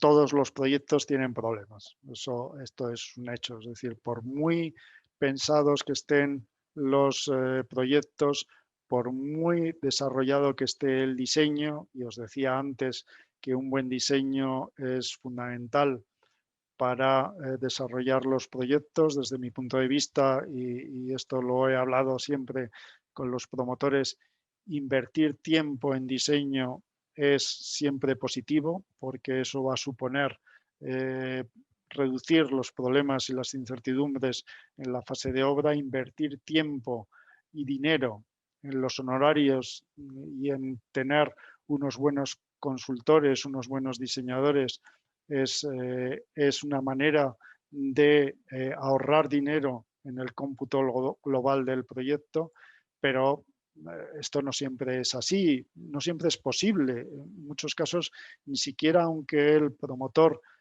quiera o tenga la voluntad de desarrollar un buen proyecto, las condiciones, los plazos, los compromisos con terceros, los compromisos con operadores, los compromisos con aquellos a quien va dirigido el proyecto finalmente, permiten que el proyecto se desarrolle y el diseño se desarrolle con todo el rigor y con toda la calidad necesaria. Pero aunque sea así, al final en las obras siempre hay cosas que uno no esperaba, por muchos ensayos geotécnicos que se hagan, siempre puede haber sorpresas cuando haces la excavación, siempre pueden aparecer situaciones que uno no esperaba, siempre puede haber cambios en el proyecto. En definitiva, los proyectos siempre van a tener problemas. Esto tenemos que asumirlo y tenemos que aceptar que va a ser así. Evidentemente, la mejor forma de solucionar los problemas es anticiparse, ¿no? Es prever la existencia de esos problemas, prever que pueden aparecer esos problemas y abordarlos antes de que se conviertan en una tragedia, es decir, un problema que se resuelve a tiempo, un riesgo gestionado de forma correcta, se puede resolver, se puede mitigar, pero si se nos va de las manos, si no se corrige de forma adecuada, si no se corrige a tiempo, pues puede acabar convirtiéndose en una tragedia que afecte pues, al plazo, que afecte al coste de una manera importante en el proyecto. Entonces, la capacidad de anticiparnos y ver cuáles son los riesgos del proyecto es algo fundamental. Por eso el análisis de riesgo, las tablas de gestión de riesgo son partes fundamentales dentro de la actividad del Project Manager. Y tenemos que tener rigor, tenemos que, para el Project Manager es importantísimo, es fundamental ganarnos la confianza del cliente porque nuestra figura tiene que estar siempre reforzada por el apoyo del cliente. Es decir, nosotros, el Project Manager no tiene una relación contractual con el arquitecto, no tiene una relación contractual con el contratista, no tiene una relación contractual con el resto de agentes de la edificación. La manera de influir o de imponer, como decíamos antes, como uno de los métodos de persuasión, es tener el respaldo y la confianza y el apoyo del cliente. Y para eso, que nuestro trabajo sea riguroso, que informemos al cliente de una forma veraz, incluso, como os decía también antes, cuando tenemos que decirle que no o ir en contra de sus opiniones iniciales, es algo fundamental. El rigor en nuestro trabajo, la certeza de lo que estamos haciendo, de que lo que estamos haciendo está en línea con los intereses del cliente, es algo fundamental para asegurarnos esa confianza y para ganarnos el apoyo de nuestro cliente. Pero volvamos a lo que era el origen de la ponencia, ¿no? Ahora que hemos descubierto esa gran novedad que seguramente muchos ya intuíais de que el mundo no es perfecto, tenemos que volver al origen. ¿Debe ser un objetivo perseguir un grado de perfección tal en el proceso edificatorio que permita prescindir del Project Manager? Es decir, ya sabemos que ahora mismo, en la mayoría de los casos, eso no es posible, pero sería una utopía pretender que eso fuera posible en un futuro, es decir, si el sistema funciona de la forma adecuada y correcta. Bueno, utopía es el nombre que le puso Tomás Moro, que es un escritor y filósofo, a una isla imaginaria en la que se implanta una sociedad ideal en la que todos los habitantes vivirían en paz, felicidad, justicia y plena armonía de intereses. Esta idea se inspira posiblemente, o Tomás Moro posiblemente se inspiró en el pensamiento político de Platón recogido en su obra La República. ¿Es posible esta sociedad perfecta? Bueno, probablemente no es posible. Ya sabemos que al final, siempre que hay seres humanos, la perfección es difícil de alcanzar, ¿no? Como os decía antes. Es más, hay autores que defienden que una sociedad perfecta tendría que basarse en sistemas totalitarios que alienasen al individuo como un ente independiente, anulando su capacidad para discrepar y, por tanto, su libertad. De hecho, hay un consenso bastante generalizado entre los pensadores que defiende que el conflicto es la base del progreso, ¿no? Se ha demostrado que el pensamiento único es la antítesis del progreso.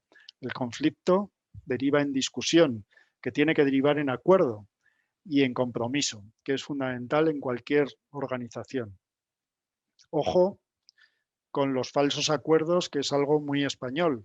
Te digo que sí para no discutir, pero hago lo que me da la gana. Estos cierres en falso que se producen en muchas ocasiones en las negociaciones, en las discusiones, en las reuniones, pueden ser muy peligrosos, ¿no? Por eso es importante y es también una de las actividades fundamentales del Project Manager el reflejar y documentar todo lo que pasa en las obras, todas aquellas, levantar actas de los acuerdos, de las reuniones, de los compromisos de las partes para evitar que se cierren en falso determinados acuerdos. Pero bueno, conseguir esa sociedad ideal tampoco tenemos que ser tan ambiciosos, ¿no? Los Project Manager somos gente fundamentalmente práctica, ¿no? Que estamos para resolver los problemas y convertir en realidad los planes de nuestros clientes. No pensemos en una sociedad perfecta, solo vamos a contentarnos con pensar en un proyecto perfecto. No obstante, tampoco parece que, según lo anterior, las utopías sean viables o incluso deseables, ¿no? Sin embargo, yo insisto en el objetivo, basándome en otra acepción de utopía, aquel proyecto de doctrina que se considera idóneo, aunque de difícil puesta en práctica. Yo creo que esa segunda definición sí que es algo que debemos perseguir y que debemos buscar.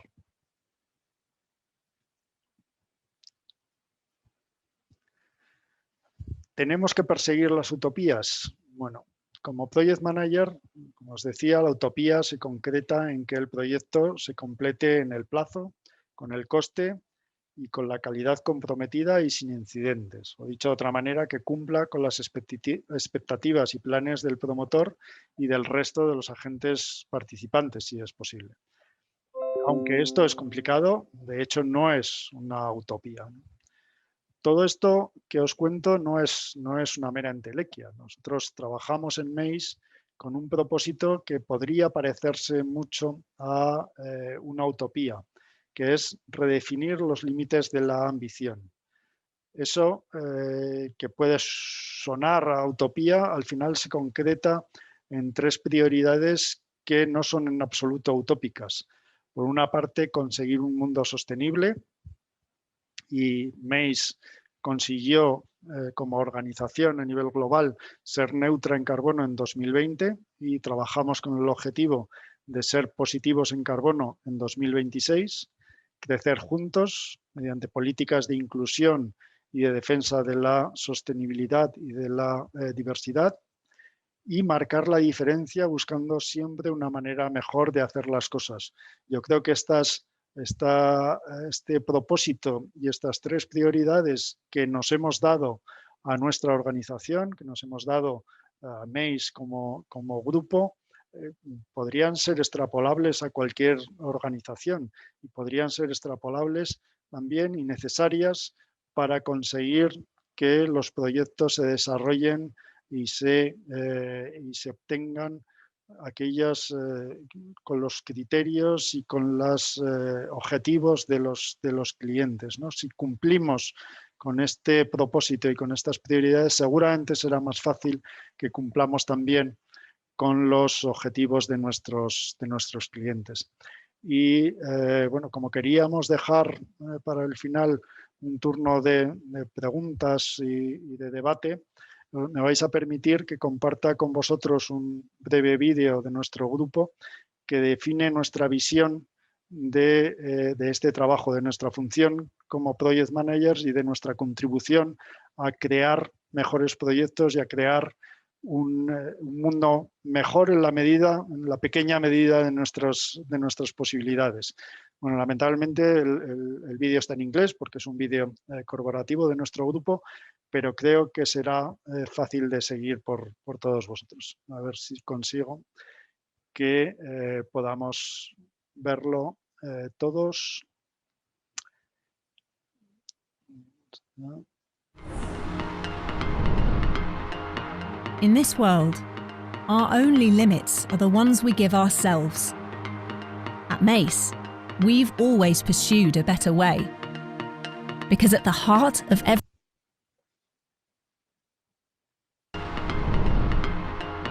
In this world, our only limits are the ones we give ourselves. At Mace, we've always pursued a better way.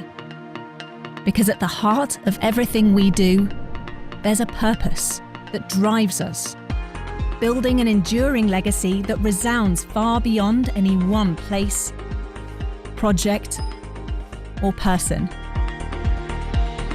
We see every challenge as an opportunity to dream bigger. Imagining, defying, overcoming, creating, bringing ambitions to life. Grand visions, realized. Glass ceilings, floored. Tomorrow's technologies, unlocked. Each success inspires the next. Together, we find a way to unleash the potential within every place, project, and person. Expanding the ambitions of our people, our clients, our communities, and beyond. As we pursue a sustainable world, grow together, and deliver distinctive value. Ultimately, we know that great places don't just function. They inspire the stories that shape our lives and change our world. Because the ambitions we chase today will build the world we live in tomorrow. This is our impact. This is our legacy. This is our purpose.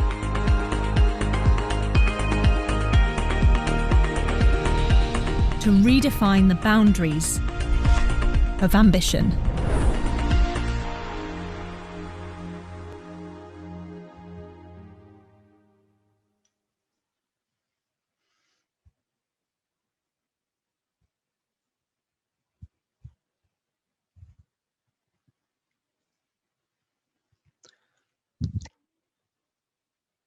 Bueno, espero que os haya gustado el vídeo, que lo hayáis encontrado interesante y sobre todo, para concluir, lo que os quería decir es que, como os explicaba antes, estoy convencido de que la industrialización, la especialización es algo que es el futuro dentro de la edificación, pero a la vez la edificación va a ser siempre un área de investigación, de creación, de desarrollo, que siempre nos va a traer nuevos desafíos, nuevas complejidades, nuevos problemas.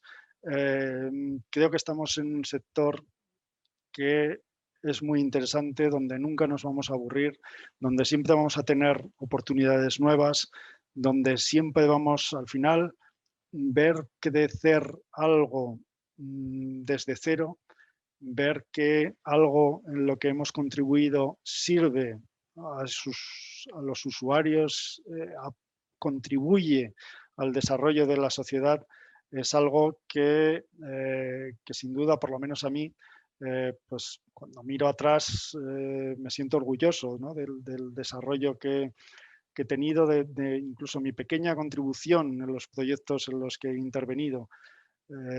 Yo creo que vosotros estáis en el principio, muchos de vosotros estáis en el principio de vuestra actividad, de vuestra carrera, de vuestra profesión.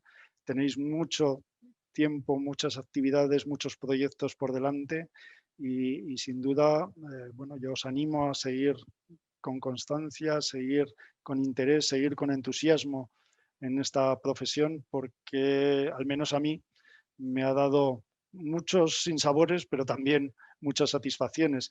Y lo bueno es que los sinsabores se te olvidan pronto y las satisfacciones, los proyectos quedan ahí, ¿no? Cuando uno circula por Madrid y por otras ciudades y ve un proyecto, un edificio en el cual ha intervenido, eso es algo que está ahí, ¿no? Y que no te lo puede quitar nadie.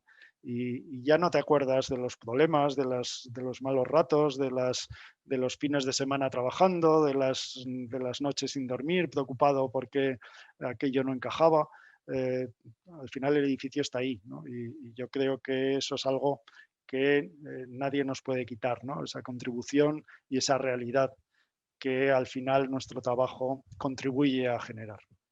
Muy bien, pues muchas gracias por vuestra atención y a vuestra disposición si tenéis cualquier pregunta, cualquier inquietud o cualquier crítica, que también es importante, como os decía, en toda la clase, en toda la ponencia, que tengáis sobre lo que os he propuesto en esta tarde. Pues muchas gracias, Carlos.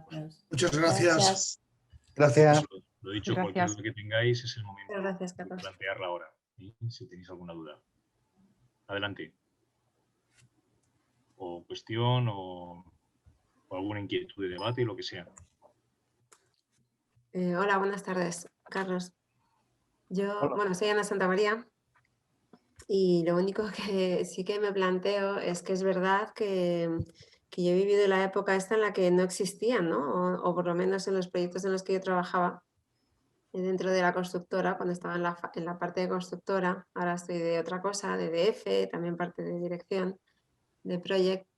No existía, yo no había oído realmente hablar ni siquiera en la carrera cuando estudié en aparejadores, o por lo menos no me acuerdo de haber oído la figura del project management, ¿no? Entonces, no sé hasta la fecha, cómo se apañaban antigua gente, los promotores de a pie que hacían sus obras y algunas salían muy bien, es verdad, y otras salían muy mal, pero no sé, es mi curiosidad, ¿no? Cuando has contado lo de los romanos, pues luego digo, y algo más reciente. A ver, algo más reciente. El Project Manager, como decía, ha existido siempre. Otra cosa es que el Project Manager no existiera como una figura independiente de otros agentes. Es decir, los promotores tradicionales al final tenían sus directores de proyecto, tenían sus técnicos que hacían una función similar a la del Project Manager.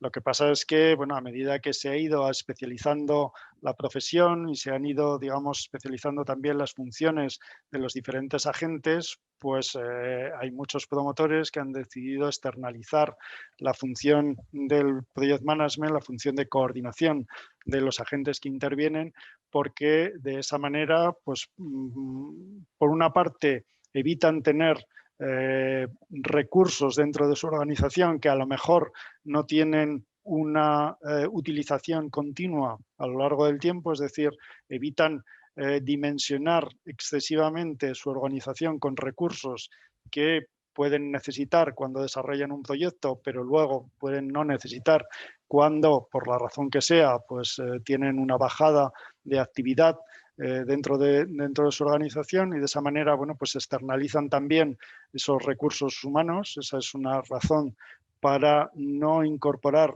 los project managers dentro de las organizaciones de los propios promotores, pero efectivamente el project manager siempre ha existido, estoy totalmente de acuerdo contigo. La diferencia ahora es que existen empresas especializadas en facilitar estos servicios de project management, como Mace o como otras empresas. ¿Y eso qué significa? Pues que estamos más profesionalmente vinculados a ese tipo de servicios que incluso lo que pudieran estar los project manager internos que tenían los promotores, porque al final, bueno, pues esos project manager internos pues hacían muchas más cosas dentro de la organización y quizá tenían esa vertiente. Os he explicado que desde nuestro punto de vista es importante que el project manager sea un agente independiente incluso del propio promotor, ¿no? Pues si al final el project manager es interno y está pagado por el promotor, a lo mejor no es capaz de decirle a su jefe determinadas cosas que están pasando en el proyecto porque eso puede poner en cuestión su profesionalidad o incluso su continuidad en la compañía, ¿no? En ese sentido, externalizar la función pues puede ser una manera de garantizar que el servicio que recibe el promotor es el adecuado. Pero coincido contigo, el Project Manager ha existido siempre desde el punto de vista de que ha sido necesario coordinar a todos los agentes que han intervenido, ¿no? Igual que era muy común en España, pues en los años 70 y 60, 70, incluso posteriores, la figura del promotor constructor que tenía todas las actividades dentro de su propia organización, incluso el diseño estaba dentro de las organizaciones de algunos promotores, pues ahora la tendencia, y yo creo que de una forma razonable, porque al final, bueno, pues esto es lo que también nos están enseñando en países que van por delante de nosotros, la tendencia a especializar las funciones dentro del sector de la edificación y que el promotor se dedique a promover y que el arquitecto sea un agente externo al promotor y que el contratista sea un agente externo al promotor, pues es probablemente el modelo que mejor funciona. Y dentro de esa externalización, pues estamos también las empresas que facilitamos o que proveemos los servicios de Project Management. Gracias, Carlos. Perdona. Hola, buenas tardes, Carlos. Bueno, Tony, habla. Como quieras, ¿eh? Ya es una pregunta, ya apostillando un poco lo que dice Ana, que me parece sorprendente que no se mencione en las escuelas esta figura. Que es verdad que, pues, según, pues, como tú planteabas el inicio del debate, ¿no? Tú lo has cuestionado, lo has argumentado, pero ni siquiera se menciona. Por lo menos mi experiencia, al escucharte, Ana, pues también pues he dicho, coño, qué raro que es verdad que en dos escuelas diferentes nadie lo nombre, para bien o para mal, ¿eh? No, en mi caso tampoco lo había escuchado nunca. Efectivamente, igual que os decía que yo personalmente no soy partidario, insisto, discrepo con muchos ilustres colegas de este sector del Project Management, no soy partidario de que la figura del Project Manager se incorpore dentro de la LOE, porque no creo que nuestra función deba ser impuesta, ni siquiera excesivamente arreglada, pero el hecho de que no se mencione la figura en las escuelas de arquitectura, las escuelas de ingenieros de la edificación, las escuelas de ingenieros, eso sí que creo que es un error, ¿no? Es decir, que uno tenga que acabar su formación como arquitecto para enterarse después en un estudio de posgrado de que existe otra disciplina, otra actividad que es la de Project Manager y que tiene mucha relación con esas funciones o con esa formación como arquitecto, como aparejador, como ingeniero. Eso sí que creo que es un error y creo que es algo que debería resolverse y que la figura del Project Manager, la actividad de Project Management, lo que significa esa actividad de Project Management, tuviera mucha más relevancia en las carreras técnicas relacionadas con la edificación, relacionadas con la construcción o relacionadas incluso con cualquier actividad. Al final el Project Manager no es una figura exclusiva de la edificación, ni siquiera de la construcción. El Project Manager, de hecho, sí, probablemente os habrán explicado cuando os hayan explicado los métodos de programación, de control de proyectos, los famosos Gantt. El Gantt es un sistema y el PERT es un sistema que se desarrolló para cuando los americanos tuvieron que desarrollar submarinos en un periodo de tiempo muy corto en la Segunda Guerra Mundial. Es decir, el Project Manager no es algo que sea inherente a la edificación, sino que es aplicable a cualquier actividad más o menos compleja y que requiera de la participación de agentes con intereses incluso divergentes, ¿no? Entonces, evidentemente, cuanto más compleja es el proyecto, cuanto más complejo y más numeroso y más heterogéneo es el equipo que participa en el desarrollo de ese proyecto, pues más necesaria va a ser la figura del Project Manager.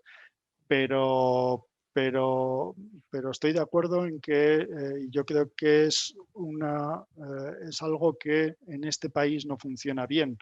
El hecho de que en las universidades no se contemple, no se conozca lo que es la figura del Project Manager.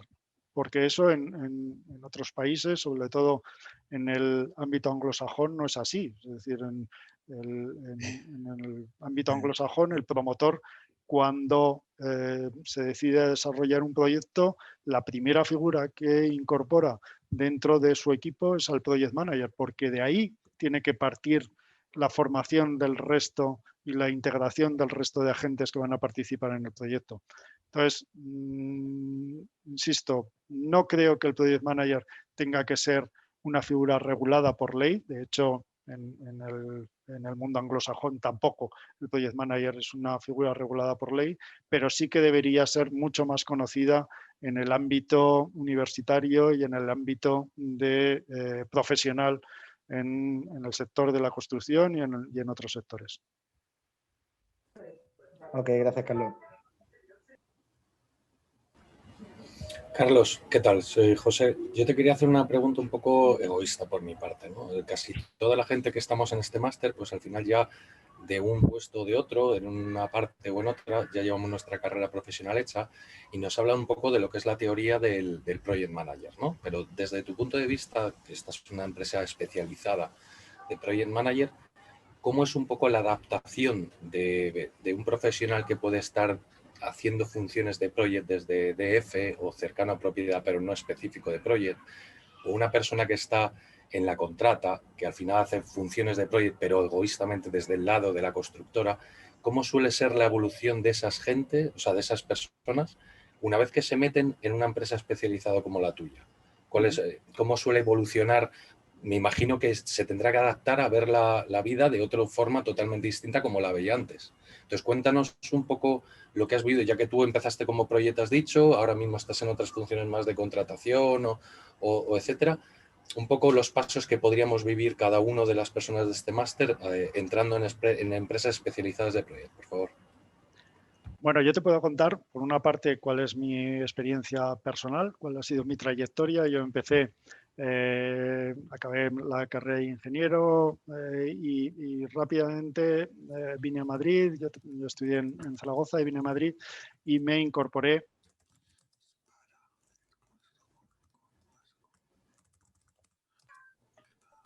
El audio. Estás muteado, Carlos.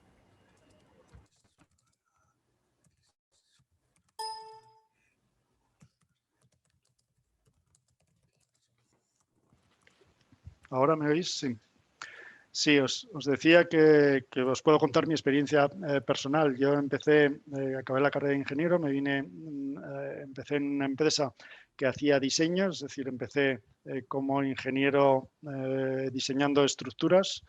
De ahí, bueno, esta empresa daba también servicios de gestión, aparte de los servicios de diseño. Entonces, bueno, pues pasé a obra, a supervisar la parte de construcción. Me interesó mucho la obra y de ahí pues evolucioné ya a una empresa en la cual nuestra actividad era fundamentalmente de asistencia técnica, porque digamos que el concepto de Project Management todavía no existía, pero hacíamos asistencia técnica, que era algo muy parecido a lo que fue Project Manager. Después, ya pasados los años, en el 2000 me integro en MEIS, que es donde ya propiamente, digamos, se estructura y se confirma lo que es la función del Project Manager. Es decir, que yo paso de una función de diseño a una función de Project Manager.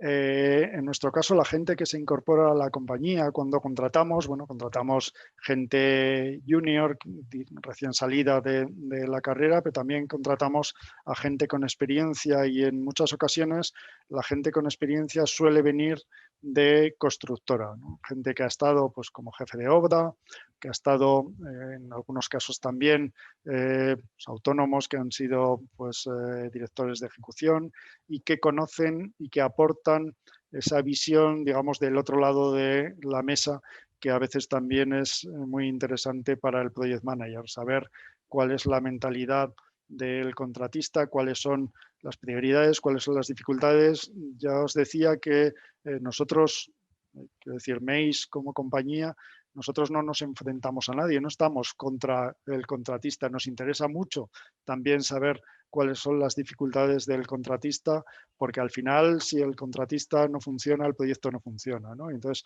nos interesa y aporta mucho valor a nuestro desempeño como project manager el hecho de que tengamos en la compañía gente que antes ha sido jefe de obra o que ha estado trabajando en constructora.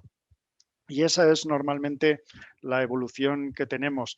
Cada vez pues hay más estudios de posgrado, como el que vosotros estáis haciendo, que aporta una formación reglada a los profesionales y evidentemente también el hecho de poder contar con profesionales que han tenido esta formación y que han desarrollado este tipo de máster como el vuestro, pues es muy importante para nosotros porque digamos que ya llevamos mucha formación y mucho desempeño ganado y podemos obtener rendimiento de nuestra gente de una manera más rápida cuando tienen esa formación previa, pero en muchos casos la formación es interna dentro de la compañía, es decir, como os digo también, contratamos a mucha gente recién salida de las escuelas o con o sin esa formación en Project Management más o menos reglada, obtenida a través de los cursos de posgrado, y que al final pues, reciben esa formación dentro de la propia compañía. Es decir, que tenemos todas las vertientes son posibles. Gente que viene de otras funciones y que se integra y se forma como project manager dentro de la compañía y que nos aporta esa visión del otro lado de la mesa, como os decía, gente que ha pasado por estos cursos de posgrado y que viene ya con el conocimiento de las bases y con las nociones suficientes de lo que es la gestión de proyectos, y gente que recién salida de su carrera, de su formación, se integra en la compañía y se desarrolla profesionalmente dentro de Mace. Gracias, Carlos. Y otra cuestión. En cuanto a vosotros, ¿os estáis empezando a encontrar clientes que os exigen gente certificada para los proyectos, PMP, etcétera? ¿Lo estáis empezando a encontrar más habitualmente? No es habitual, no es habitual. Sinceramente, en alguna ocasión hemos visto algún pliego, sobre todo empresas, digamos que son no públicas, pero sí semipúblicas y que pretenden hacer un proceso de gestión, un proceso de selección, digamos, muy estricto, muy reglado. Y entonces pues han incluido en algunos casos que el project manager pudiera tener pues la certificación en PMP, pero siempre como un valor añadido, no como un requisito indispensable. Generalmente lo que los clientes nos piden cuando van buscando perfiles concretos o perfiles experimentados son años de experiencia o proyectos desarrollados con un determinado volumen, con un determinado presupuesto de inversión por parte de los project managers que estamos proponiendo, pero no formación específica. Muchas gracias, Carlos. Perdona, yo lo último que quería decir es que a raíz de lo que ha comentado Tony, que le pasa igual en su escuela, y José Manuel con respecto al proceso, ¿no?, que se lleva hasta que se llega a ser proyecto, yo sí que tenía un poco en mente que un proyecto, como tiene que coordinar muchas diferentes partes de la obra, pues que cuantas más partes conocieras, por lo tanto más experiencia tengas a tus espaldas, ¿no? Como si hubieras sido botones antes de ser director de hotel. pues digámoslo así, que era un poco como a lo que llegas cuando llevas una determinada experiencia en tu carrera, ¿no?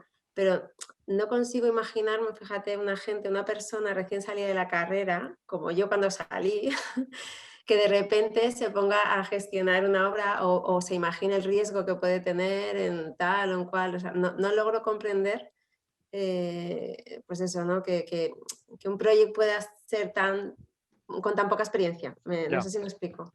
Sí, no, efectivamente, y no es así. Es decir, una persona cuando la contratamos, una persona recién con su carrera recién terminada, evidentemente ni tiene la responsabilidad, ni puede asumir la responsabilidad, ni tiene la caracterización, la tipología, el título de Project Manager, ¿no? Normalmente nosotros cuando cogemos este tipo de gente, conocemos gente sin experiencia anterior, lo hacemos para integrarlo en equipo y que se forme desde la base, pero siempre, digamos, acogido dentro de un equipo mayor y para que vaya cogiendo experiencia. Uno de los problemas que tenemos en edificación, y eso la gente que ya tenéis experiencia, es que la experiencia en edificación es muy difícil de adquirir, ¿no? Y coincido totalmente contigo, porque claro, ¿qué es experiencia en edificación, ¿no?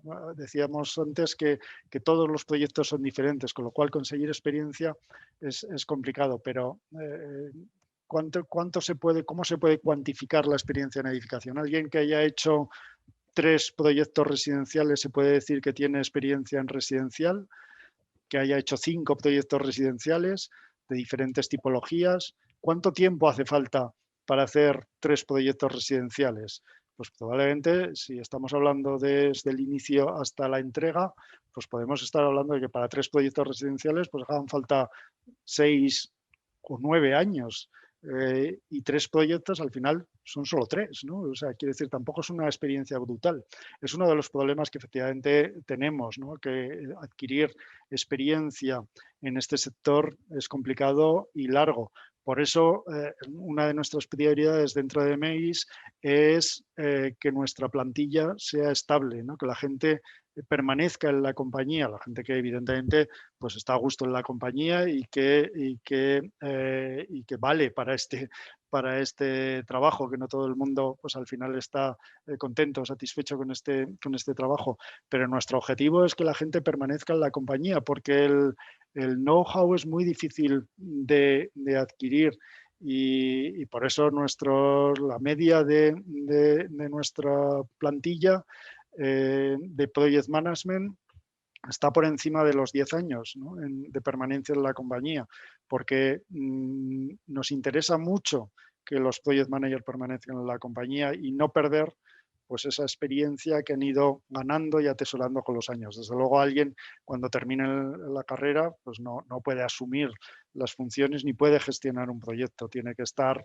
digamos, protegido dentro de un equipo que sea donde se pueda formar, se pueda desarrollar y hasta que no pasan muchos años, pues no es capaz de asumir y de gestionar un proyecto por sus propios medios. Gracias, Carlos. Buenas tardes, Carlos. En un momento dado de tu exposición me ha parecido leer entre líneas que comentabas que parte del éxito o el fracaso de un proyecto es imputable al cliente o al promotor. Y mi pregunta es, ¿qué le hace falta a un cliente para ser un buen cliente de cara a la actividad, al trabajo y a la labor de un project manager para así poder garantizar el éxito del proyecto? A ver, evidentemente el promotor es una parte fundamental en el desarrollo de un proyecto porque, en definitiva, el promotor tiene que saber rodearse del equipo adecuado para llevar adelante su proyecto. El promotor, al final, yo tengo algunos clientes que dicen nuestra única función es definir lo que queremos y pagar por lo que queremos, ¿no? Eso quizá es simplificar demasiado la función del promotor. Yo creo que una de las misiones fundamentales del promotor es saber rodearse del equipo adecuado para desarrollar el proyecto. Esa es una parte fundamental para conseguir el éxito, ¿no? El tener los profesionales adecuados que permitan que el proyecto se desarrolle de acuerdo con los objetivos y sobre todo también tener claro cuáles son sus objetivos, ¿no? Cuál es el proyecto que quiere y que su plan de negocio sea viable y sea coherente. Es decir, no se puede pretender construir el mejor edificio de Europa si tu presupuesto no está en línea con ese objetivo, o no se puede pretender que el plazo responda a unos determinados intereses comerciales si eso es incompatible con una tramitación de licencia o con una gestión de contratación adecuada. Entonces, el conocimiento de cuáles son las limitaciones, cuáles son las condiciones de contorno, cuáles son las reglas de juego de este negocio dentro del promotor es fundamental. Y si no es así, la capacidad para rodearse de aquella gente que le puede asesorar de forma adecuada para que al final el proyecto se desarrolle de acuerdo con los cauces que el promotor quiere. Es decir, evidentemente es importante la figura y los criterios y la toma de decisión por parte del promotor para garantizar el éxito del proyecto. Y en ese sentido, el promotor tiene que tener esa visión clara de cuáles son sus potenciales, cuáles son sus recursos internos, cuáles son sus oportunidades dentro de su organización y qué actividades necesita externalizar para que al final el conjunto, el equipo, sea el adecuado para desarrollar el proyecto, ¿no? Hay veces que los promotores pues, a lo mejor no son conscientes de sus propias limitaciones internas y eso les lleva a no dotarse de los recursos externos adecuados para desarrollar los proyectos. Gracias. Bueno, si os parece, lo dejamos aquí. Tenemos que cerrar ya porque los que estáis en el máster tenéis una clase ahora, a continuación. Entonces, hay que parar. Hay que parar. Se nos ha acabado el tiempo. Muy bien, Pues... yo encantado de seguir con vosotros. La verdad es que bueno, me ha parecido muy interesante este turno de debate. A lo mejor teníamos que haber dejado más tiempo. Pero bueno, quedo a vuestra disposición para que lo que necesitéis localizáis a través de mails de nuestra página web y por supuesto cualquier duda, cualquier cuestión que os haya podido quedar, pues estoy aquí para ayudaros en lo que pueda.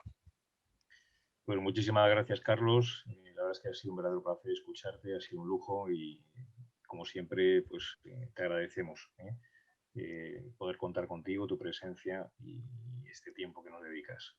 Perfecto. Muchísimas gracias.